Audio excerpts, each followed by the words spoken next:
ஓம் குருவே நமக. ஓம் சுக்கிர பகவானே நமக. ஓம் சுக்கிர பகவானே நமக. ஓம் சுக்கிர பகவானே நமக. அனைவருக்கும் வணக்கம். இன்று வீடியோ பாகம் 12. இது கொஞ்சம் பெரிய பதிவாக இருக்கும். காரணம், திருமணம் எப்பொழுது நடக்கும் என்று பார்ப்பது மட்டும் இல்லாமல் ஆத்மா ஜீவா சரீரா கொஞ்சம் விளக்கமாகவும், திருமணம் எப்பொழுது நடக்கும் என்றும், எந்த நட்சத்திரத்தில் வந்தால் சிறப்பாக இருக்கும் அப்படிங்கிறதுனால இது கொஞ்சம் பெரிய பதிவாக இருக்கும். கடைசி வரைக்கும் ஸ்கிப் பண்ணாமல் பாருங்கள். இது ஜோதிடருக்கு நான் சொல்கிற விஷயங்கள் அவங்களுக்கே பாதி தான் புரியும். ஏன்னா இது ஆத்மா ஜீவா சரீரானா என்னன்ற அவங்களுக்கு நிறைய பேருக்கு தெரியாது. இது எந்த நட்சத்திரத்தில் எடுத்தால் சிறப்பான வாழ்க்கை அப்படிங்கிறதுக்காக தான் இந்த வீடியோ. உங்கள் கருத்துக்களை சொல்லுங்கள். நான் இன்னும் சுருக்கணும்னா சுருக்கிறேன், விரிவாக சொல்லணும்னா சொல்கிறேன். நீங்கள் தாராளமாக கருத்துக்களை சொல்லுங்கள். அதுக்கு நான் விளக்கம் சொல்லும்போது தான் உங்களுக்கு இன்னும் நிறைய விஷயங்கள் தெரியும். ஓகேங்களா? வீடியோக்குள்ளே போகலாம் பாருங்கள். இது ஒரு பெண் ஜாதகம். 22/12/1995 பிறந்திருக்காரு. மதியம் 2:34. மூல நட்சத்திரம் 1ஆம் பாதம், தனுசு ராசி. மூல நட்சத்திரம் 1ஆம் பாதம், தனுசு ராசியில் பிறந்திருக்கார். ஓகே. மூல நட்சத்திரம் 4ஆம் பாதம் 1 போட்டிருக்கேன், 4ஆம் பாதம். சரி, இந்த ஜாதகத்தில் பார்த்தீங்கன்னா மேச லக்னத்தில் கிரகம் இல்லை. வரிசையாக 2ஆம் இடம், 3ஆம் இடம், 4ஆம் இடம், 5ஆம் இடத்தில் கிரகம் இல்லை. 6ஆம் இடத்தில் ராகு இருக்கார். 7, 8 கிரகம் இல்லை. 9ல் சூரியன், குரு, சந்திரன், செவ்வாய், புதன். 10ல் சுக்கிரன், 12ல் சனி, 12ல் கேது. இதுதான் ஜாதக அமைப்பு. இதில் இந்த மார்க் பண்ணியிருக்கோம் பார்த்தீங்களா, இந்த கிரகத்தினுடைய நட்சத்திரங்கள் கூட எடுக்க முடியாது. இதுதான் முக்கியமான பாயிண்ட். அது ஒவ்வொரு ஒரு வரிசையாக உங்களுக்கு விளக்குறேன். சூரியனும் குருவும் சேர்ந்து ஒரே நட்சத்திரத்தில் இருப்பதால் அஸ்தமனம் ஆயிட்டார். அஸ்தமனம் ஆகிட்டால் இப்போ சமீப காலமாக உங்களுக்கு 2ஆம் நோட்டு செல்லான்னு சொன்னாங்களே, இப்போ வச்சுருந்தா செல்லுமானா எந்த கடையில் வாங்க மாட்டாங்க. பேங்க்கு போனால் ரெஸ்ட்ரிக்ஷனோடு தான் வாங்க முடியும், மாற்ற முடியும். அந்த மாதிரி இப்போ குருன்றவர் இங்கே அஸ்தமனம் ஆனாலையும் இந்த இதை மார்க் பண்ணிட்டோம். சந்திரன் அஸ்தமனம் ஆனாலும் சூரியனுக்கு முன்னாடி இருப்பதால் அது கொஞ்சம் ஒரு பவர் இருக்குது. அப்படிங்கிறதுனால ஒரே நெசலில் இருக்கார், இருந்தாலும் அது நம்ம ரெஸ்ட்ரிக்ஷன்லேருந்து விலக்கி இருப்போம். ஓகே. சந்திரன் அஸ்தமனம் ஆனாலும் இது அமாவாசை திதி அல்லது பிரதமை திதியாக இருக்கும். இந்த ஜாதகர் இதற்கு 3ஆம் நட்சத்திரம் சுக்கிரன் இருக்கார். அந்த சுக்கிரன் பரணி, பூரம், பூராட நட்சத்திரத்தில் இருப்பதால் அந்த நட்சத்திரத்தை சுத்தமாக சேர்க்கக்கூடாது என்பதற்காக இங்கே ரெட்டிங் கிளாஸ் சுக்கிரன்னு போட்டிருக்கோம். இதுதான் முக்கியமாக, இதுதான் ஆத்மா ஜீவா சரீரா ரெட்டிங்கில் போட்டிருக்கோம். இப்போ இந்த சுக்கிரன் எடுக்க முடியாது. அதுக்கு அடுத்தபடியாக சுக்கிரனுக்கு அடுத்தபடியாக சனி இருக்கார். சனி பார்த்தீங்கன்னா அவரையும் ரெட்டிங் போட்டிருக்கோம். அது எந்த நட்சத்திரத்தில் இருக்காருன்னு பார்த்தீங்கன்னா புரட்டாதி 2ஆம் பாதத்தில் இருக்கார். அம்சத்தில் பார்த்தீங்கன்னா இந்த இடத்துல இருப்பார். அப்போ அம்சத்தில் இந்த இடத்துல இருந்தால் புரட்டாதி 2ஆம் பாதம்னு அர்த்தம். இப்போ சந்திரன் மூல நட்சத்திரத்தில் இருப்பதால் மூலம், பூராடம், உத்திராடம், திருவோணம், அவிட்டம், சதயம், புரட்டாதி வந்துருச்சா?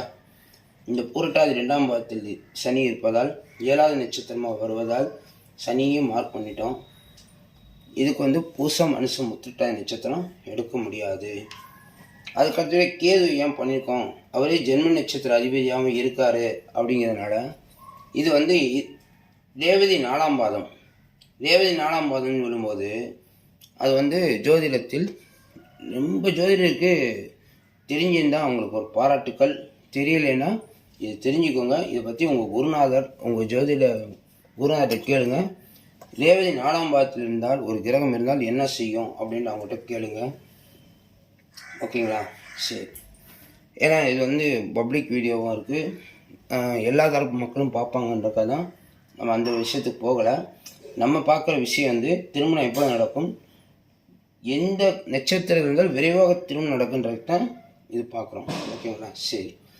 அதுக்கடுத்து இருக்கக்கூடிய கிரகம் பார்த்திங்கன்னா 22ஆம் நட்சத்திரன்றது அஸ்த நட்சத்திரமாக வரும். ஆனால் ராகு சித்திரை நட்சத்திரத்தில் இருக்கிறதுனால, சித்திரை 2ஆம் பாதத்தில் இருப்பதால் அஸ்தத்துக்கும் அவருக்கும் தொடர்பு இல்லை. அதனால் நம்ம முட்டலாம். அதுக்கு அடுத்தபடியாக திரிகோணத்தில் கிரகங்கள் இருக்கான்னு பார்த்தீங்கன்னா முக்கியமாக இந்த நட்சத்திரத்துக்குள்ள கிரகங்கள் மட்டும்தான் பார்க்கணும். இப்போ சுக்கிரன் உத்திராட நட்சத்திரம் இருப்பதால் இங்கே கார்த்திகை நட்சத்திரம் வரும், இங்கே உத்திர நட்சத்திரம் வரும். அங்கே கிரகம் இல்லாதனால சுக்கிரன் மட்டும்தான் அந்த வேலையை செய்வார் அப்படின்னு எடுத்துக்கலாம். சனிக்கும் அதே மாதிரி தான். சனி பூரட்டாதி நட்சத்திரம் இருப்பதால் இங்கே புனப்பூச நட்சத்திரம், இங்கே விசாக நட்சத்திரம் வரும். அங்கேயும் கிரகம் இல்லை, அதில் சனியோட நட்சத்திரம் மட்டும் அவாய்ட் பண்ணால் போதும்.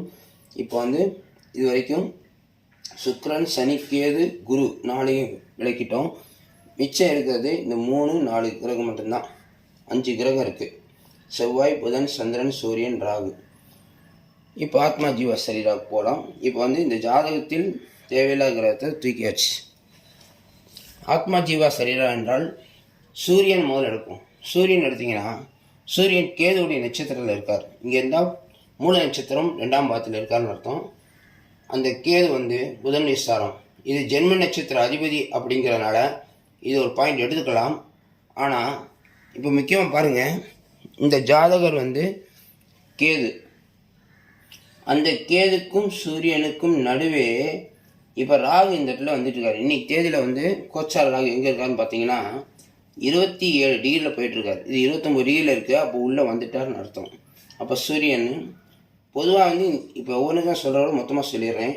இந்த நட்சத்திரத்தில் உள்ள எந்த நட்சத்திரத்தை எடுத்தாலும் இவருக்கு திருமணம் தடை ஏற்படும். அப்போ இந்த இடத்த விட்டு ராகு போகணும், கோச்சார ராகு போகணும், அல்லது இந்த கிரகங்கள் அந்த ராகுவை தாண்டி உள்ளே வரணும். இப்போ உதாரணமாக இந்த இடத்துல ஒரு 5 டிகிரியில் ராகு வந்துட்டார்னு வச்சுக்கோங்க. கோச்சார சூரியன் இந்த பக்கம் வரும்போது கூட நம்ம சூரியன் எடுக்கலாம். அது வரைக்கும் இந்த இடத்துல எடுக்க முடியாது. அங்கே வர்றதுக்கு அவருக்கு 1 வருஷம் மேலே ஆகும். அப்போ அடுத்த வருஷம்தான் இதுக்கு ஒரு பாயிண்ட் வரும். அது அடுத்த விஷயத்தில் பார்த்துக்கலாம். இனி நமக்கு தசாநாதன்னா பார்க்கணும். ஓகேங்களா? சரி. சந்திரன் கேதுடைய நட்சத்திரத்தில் இருப்பதாலும் புதனுடைய நட்சத்திரத்தில் இருப்பதால் சந்திரனை எடுக்கலாம் அப்படிங்கிற ஒரு விஷயம். ஏன்னா சந்திரனுக்கு ஆத்மா ஜீவா சரீரா தொடர்பு இருக்குது, எடுக்கலாம். ஆனால் அங்கே கோச்சார ராகு தடை செய்வார். செவ்வாய், சுக்கிரன், சூரியன் இதுக்கும் ஆத்மா ஜீவா சரீரா இருக்குது. புதன், சுக்கிரன், சூரியன் ஆத்மா ஜீவா சரீரா இருக்குது. குரு அஸ்தமனமானதால் அவரை எடுக்கலாம், அடுத்த பாயிண்ட் வச்சுக்கலாம். ஏன்னா ஜென்ம நட்சத்திர தொடர்பு இருப்பதால் அப்படிங்கிறத எடுத்துக்கலாம். அது அடுத்த பாயிண்ட் லாஸ்ட்டில் வச்சுக்கலாம். எது கிடைக்கலன்னா பார்த்துக்கலாம். சுக்கிரன் நம்ம 3ஆம் நட்சத்திரத்தில் இருப்பதால் நீங்கள் ரெட்டிங் மார்க் போட்டிருக்கோம். அவர் சூரியன் நட்சத்திரம் நின்று கேதுடைய நட்சத்திரத்தில் இருப்பதால் இது எடுத்தால் பிரச்சனை கொடுக்கும் அப்படி என்பதால் அதை நம்ம ரெட் மார்க் போட்டு பரணி, பூரம், பூராடம் எடுக்க வேணாம்னு சொல்லிட்டோம். சனியோடைய நட்சத்திரம் பூசமும் அதே மாதிரி எடுக்க வேணாம். ராகுடைய நட்சத்திரம் பார்த்திங்கன்னா செவ்வாய், சுக்கிரன், அதாவது உயிர் கிரகமான செவ்வாயும் சுக்கிரனின் நட்சத்திரத்தில் தொடர்பு இருப்பதால் இதுதான் ஆத்மா ஜீவா சரீரா அப்படின்ற வர்றதுனால எடுத்துக்கலாம். கேது நம்ம பிரச்சனைக்குரிய இடத்துல இருக்குதுன்னா அது மார்க் பண்ணிட்டோம், அதை எடுக்க வேணாம்னு முடிவு பண்ணிட்டோம். இதுதான் ஆத்மா ஜீவா சரீரா. ஓகேங்களா? அடுத்த பாயிண்ட் போவோம்.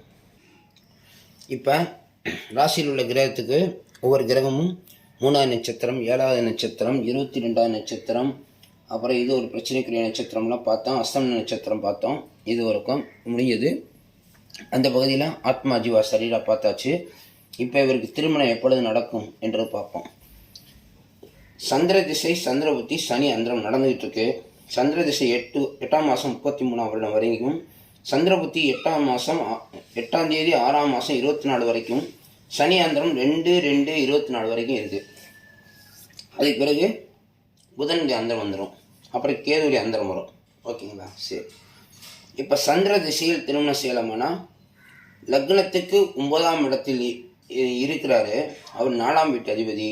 4, 9 மட்டும்தான் வேலை செய்யுது. கேதுவுடைய நட்சத்திரத்தில் இருப்பதால் 12 வேலை செய்யுது. 4, 9, 12. நமக்கு எப்போவுமே திருமணம் நடக்கணும்னு சொன்னால் 1, 2, 7 இது பாவம் தொடர்பு ஏற்பட்டால் மட்டும்தான். இது 1ஆவது இடம், இது 2ஆவது இடம், இது 7ஆவது இடம். இந்த இடம் வேலை செய்யும்போது நட்சத்திர தொடர்புகள் கிடைத்தால் மட்டும்தான் திருமணம் நடக்கும். நம்ம நிறைய விஷயம் சொல்லியிருக்கோம். இப்போ கூட இன்னொரு விஷயம் சொல்லிட்டு கூட போகலாம். குரு இங்கே இருந்தார், நல்லா கவனிக்கணும். போன வருஷம் குரு இந்த இடத்துல இருந்தார். அவருடைய 9ஆம் பார்வை சிறப்பு பார்வை இங்கே பார்க்கும்போது ராசிக்கு 12ஆம் இடத்தில் சுபவிரய பார்வை அப்படின்னு சொல்லக்கூடிய இடத்தில் இருந்தும் திருமணம் நடக்கலை.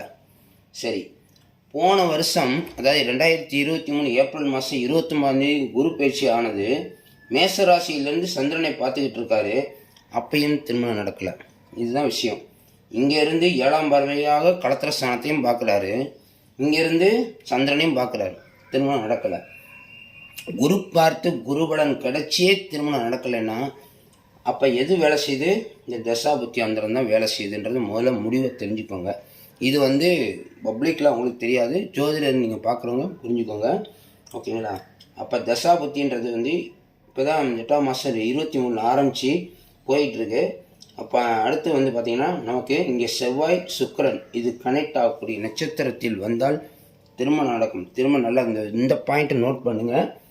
இது இந்த வீடு செவ்வாயோட வீடு, இந்த வீடு சுக்கிரன் வீடு, இந்த இடம் சுக்கிரன் இடம். அப்போ செவ்வாயும் சுக்கிரன் வந்தால் திருமணம் முடிந்துவிடும், அவ்வளோதான். ஆனால் இங்கே செவ்வாய் எடுக்கலாமா, செவ்வாய் நட்சத்திரம் எடுக்கலாமான்னு கேட்டிங்கன்னா செவ்வாய் 9ஆம் வீட்டில் தான் இருக்கார்.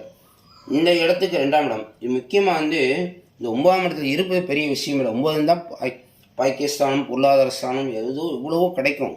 ஆனால் திருமணத்தை கொடுப்பாரான்னா அட்டமாதிபதி அப்படின்னு சொல்லக்கூடியவர் சேர்ந்ததால் எல்லாரும் சேர்ந்து, அதாவது 10 பேர் நல்லவங்க இருப்பாங்க, ஒருத்தன் டக்குன்னு உள்ளே சேர்ந்துட்டான், அவன் 10 பேரையும் கருத்துட்டு போயிடுவான். அந்த மாதிரி இது திருமணத்தை நடத்த விடாமல் தடுத்துக்கிட்டே இருக்குது. அட்டமாதிபதி அப்படிங்கிறவர் தடையை கொடுத்துட்டு இருப்பார்.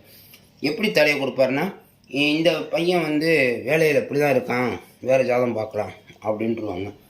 அப்படியே எடுத்துக்கிட்டு ஜோதிடர்கிட்ட போய் இந்த ஜாதகத்தை அந்த பையன் வீட்டில் பார்த்தாங்கன்னா மூல நட்சத்திரம் தூக்கி வச்சுருங்கன்றுவாங்க. அதுக்கடுத்தபடி என்ன சொல்லுவாங்க, இந்த மாதிரி அந்த மாதிரி டாபிக் நிறையா போயிட்டுருக்கோம். அது அப்புறம் பார்த்துக்கலாம். நம்ம விஷயத்துக்கு வந்துடுவோம், ஓகேங்களா?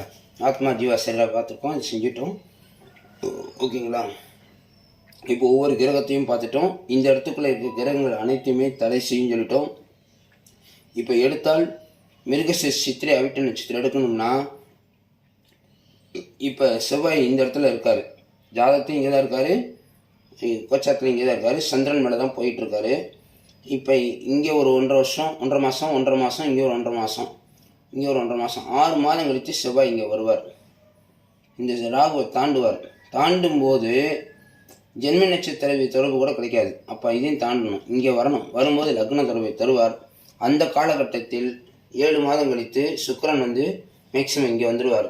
இது கனெக்ட் ஆகும்போது அது நடக்கிற வாய்ப்புகள் இருக்குது. சரி, எந்த நட்சத்திரம் எடுக்கலான்னு பார்த்தீங்கன்னா, இப்போ ஒவ்வொரு நட்சத்திரமாக பார்த்தோம். சூரியனி நட்சத்திரம் எதுவுமே இப்போ தடை செஞ்சுக்கிட்டு இருக்கு, எல்லாமே பார்த்துருக்கோம். இப்போ தனியாக இருக்கிற யாருன்னு கேட்டிங்கன்னா ராகு மட்டும்தான் இருக்கார்.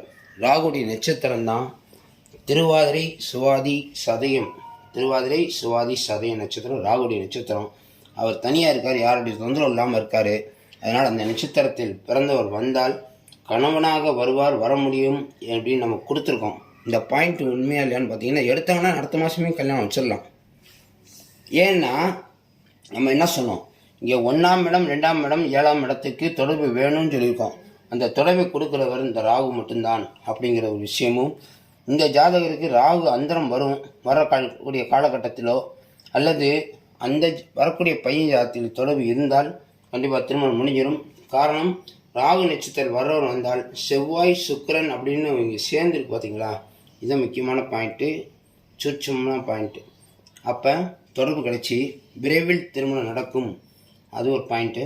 அதுக்கடுத்தபடியாக இங்கே சனி அந்தரம் முடிஞ்சு கேது அந்தரம் வரும். அதுக்கடுத்து சுக்கிரன் அந்தரம் 4ஆவது மாதம் வருது. இந்த சனி அந்தரம் இதுக்கு முடிஞ்ச பிறகு கேது அந்தரம் 4ஆம் மாதம் வருது. ஒரு 1.5 மாத காலம் இருக்கும். அந்த காலகட்டத்தில் இந்த நட்சத்திரம் திருவாதிரை சுவாதி நட்சத்திரம் எடுத்தால் விரைவில் திருமணம் முடிந்து கணவனும் மனைவியும் ஒற்றுமையாக வாழ்வார்கள் அப்படின்னு நம்ம ஆணித்தனமாக அடித்து சொல்கிறோம். இதில் முக்கியமான பாயிண்ட்டு ஒற்றுமையாக வாழ்வார்கள் என்பது தான் முக்கியமான பாயிண்ட். வேறு நட்சத்திரம் எடுத்தால் அந்த ஜாதகத்தில் உள்ள கிரகங்களை வைத்து தான் நம்ம பலம் சொல்ல முடியும். இந்த ஜாதகத்தில் எப்படி இந்த பிரச்சனையெல்லாம் சொல்கிறோம், அஸ்வினி மகம் மூலம் எடுக்கக்கூடாது, பூசானிசம் உத்திரட்டாதி எடுக்கக்கூடாது, பரணி பூரம் பூராடம் எடுக்கக்கூடாது, பூரட்டாதி விசாகம் உணப்பூச நட்சத்திரம் எடுக்கக்கூடாதுன்னு சொல்கிற மாதிரி இவ்வளோ பாயிண்ட்டு அந்த ஜாதகத்திலையும் பார்த்துட்டு தான் நம்ம அந்த ஜாதகத்திலையும் செவ்வாய் சுக்கிரன் தொடர்பு உள்ள ஜாதகம் இந்த நட்சத்திரத்தில் பிறந்தவர் வந்தால் திருமணம் விரைவில் முடியும். இதுபோன்று உங்களுடைய ஜாதகம் திருமண பொருத்தம் பார்க்கவும் திருமணம் எப்பொழுது நடக்கும் என்பதற்கு என்னுடைய நம்பர் மேலே போர்டில் இங்கே போட்டிருக்கேன். 9786788988. நீங்கள் கால் பண்ணலாம். மேக்ஸிமம் நிறைய விஷயம் பேசணும்னா டைம் எடுக்கும். அடுத்தபடியாக வாட்ஸ்அப் நம்பர் கீழே இருக்குது. 7871370550 தொடர்பு கொள்ளுங்க. கருத்துக்களை பரிமாறு பண்ணுங்கள். அப்போ தான் நான் உங்களுக்கு நிறைய விஷயங்கள் சொல்லும்போது உங்களுக்கு நான் பேசுவது உண்மையா அப்படிங்கிறதெல்லாம் தெரியும். ஓகேங்களா? உண்மையாக தெரியுன்றதை விட நீங்களும் தெரிந்து கொள்ளலாம் அப்படிங்கிறதுக்காக அப்படி ஒரு விஷயம் இருக்குது. இந்த பதிவு பிடிச்சிருந்தா எப்பயும் போல் நான் சொல்கிறது தான். நீங்களே மனசில் வந்திருக்கோம். வீடியோ பார்க்கணும், சப்ஸ்கிரைப் பண்ணணும், ஷேர் பண்ணணும், லைக் பண்ணணுன்ட்டு உங்கள் மனசில் ஓடி இருக்கும். நீங்கள் ஒரு ஜோதிடரை வளர்க்குறதும் இது செய்வது மற்றவங்களுக்கு ஷேர் பண்ணுறது மூலிமா தான் இருக்குது. லைக் பண்ணிங்கன்னா மற்றவங்களுக்கும் போய் சேரும். முதல்ல ஒரு வாழ்க்கை சிறப்பாக அமையும் அப்படிங்கிற முக்கியமான விஷயம் இதில் தான் இருக்குது. இந்த ஷேர் பண்ணுற மூலிமா அவங்க குடும்பத்தில் ஒரு வாழ்க்கை சிறப்பாக அமைஞ்சதுன்னா அந்த புண்ணியம் உங்களை தான் சேரும் என்று கூறிக்கொண்டு உங்கள் பாண்டிச்சேரி ஜோதிடர் முருகன். அடுத்த பதிவில் சந்திப்போம். நன்றி, வணக்கம்.